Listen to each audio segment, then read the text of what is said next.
বন্ধুরা, ত্বকের বয়স কিন্তু বাড়বে না, ত্বকের বয়স থামিয়ে দেবে, মুখের দাগ দূর করে দেবে। এই আলু যদি তোমরা এইভাবে মুখে লাগাতে পারো সপ্তাহে 3 দিন, তাহলে তোমাদের বয়সের ছাপ দূর করে দেবে, দূর করে এরকম ফর্সা উজ্জ্বল করে দেবে।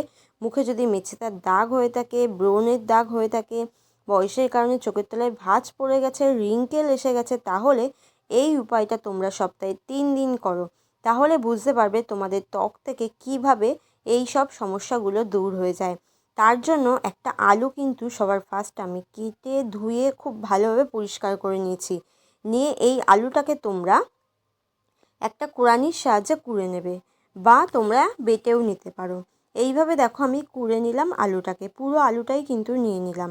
এই আলুর রসটার আমার প্রয়োজন। এইবার তোমরা হাত দিয়ে চিপে চিপে এই আলুর রসটা কিন্তু বের করে নেবে। এইটা যদি সপ্তাহে তোমরা 3 দিন করো, তাহলে বুঝতে পারবে কতটা ভালো তোমরা রেজাল্ট পাচ্ছ তোমাদের স্কিনের ওপরে।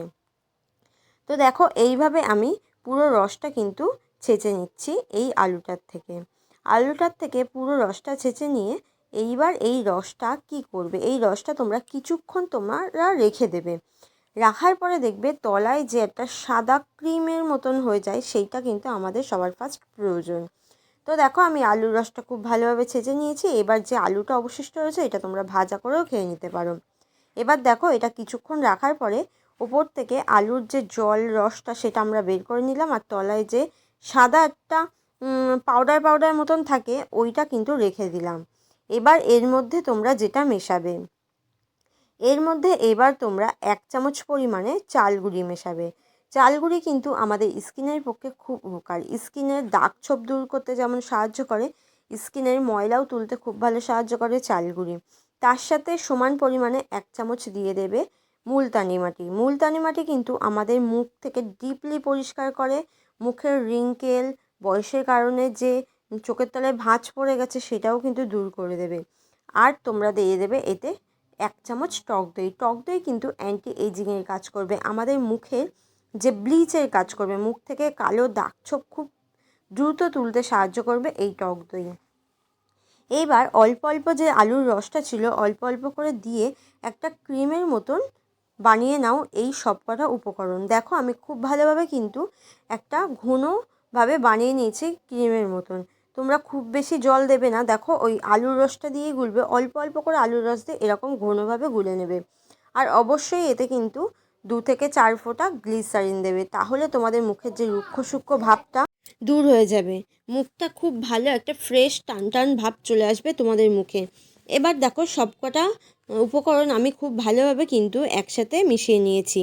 এবার তোমরা যেটা করবে, এই সবকটা উপকরণ আমরা মিশিয়ে নিলাম, আর এই যে আলুর রসটা অবশিষ্ট থাকলো এটা দিয়ে তোমরা মুখটা পরিষ্কার করে নেবে। সবার ফার্স্ট আমরা এই আলুর রসটার একটা তুলো ফেলে দিয়ে এবার এই রসটা একটু চিপে চিপে নিয়ে মুখটা খুব ভালোভাবে পরিষ্কার করে নেবো। আমরা যেমন টোনার দিয়ে মুখ পরিষ্কার করি, তেমনই এই আলুর রসের টোনারটা দিয়ে খুব ভালোভাবে কিন্তু তোমরা মুখটা পরিষ্কার করে নেবে।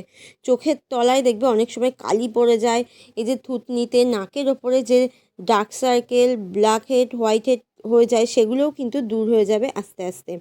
তো দেখো এইভাবে কিন্তু আমি খুব ভালোভাবে মুখটা এই আলুর রসটার সাহায্যে পরিষ্কার করে নিলাম। এবার এটাকে তোমরা শুকাতে কিছুক্ষণ টাইম নেবে। এইটা শুকিয়ে গেলে এইটার ওপরেই তোমরা যে ফেস প্যাকটা আমরা বানিয়েছিলাম সেই ফেস প্যাকটা লাগিয়ে নেবো। তো দেখো আমার মুখটা শুকিয়ে গেছে, তার উপরেই আমি কিন্তু এই ফেস প্যাকটা লাগিয়ে নিচ্ছি। এই ফেস প্যাকটা একটু মোটা লেয়ারে কিন্তু তোমরা মুখে লাগিয়ে নেবে, যাতে তোমাদের মুখের যে দাগ ছোপগুলো খুব ভালো তাড়াতাড়ি হালকা হতে সাহায্য করে। আর এটা দেখো আমি খুব ভালোভাবে কিন্তু মোটা লেয়ার করে চোখের তলা দিয়ে, থুতনিতে, মুখের চারপাশে যে কালো দাগ ছোপগুলো থাকে তার উপরে কিন্তু খুব ভালোভাবে আমি লাগিয়ে নিয়েছি। এবার এটা তোমরা 30 মিনিট কি 20 মিনিট 30 মিনিট রেখে এবার তারপরে তোমরা মুখটা ডাইরেক্ট জল দিয়েও ধুয়ে নিতে পারো, বা একটা ভিজে রুমাল দিয়ে মুখটা মুছে নিতে পারো। তো দেখো আমি 20 মিনিট 30 মিনিট না রেখে আমি দেখো 15 মিনিট রেখেছিলাম। রাখার পরে মুখটা ডাইরেক্ট জল দিয়ে ধুয়ে নিয়ে চলে এসেছি। কতটা ভালো রেজাল্ট পেয়েছি তোমরা দেখতে পেয়েছো। তো বন্ধুরা ভিডিওটা এটা ছিল, ভালো লাগলে অবশ্যই লাইক, কমেন্ট, শেয়ার আর সাবস্ক্রাইব।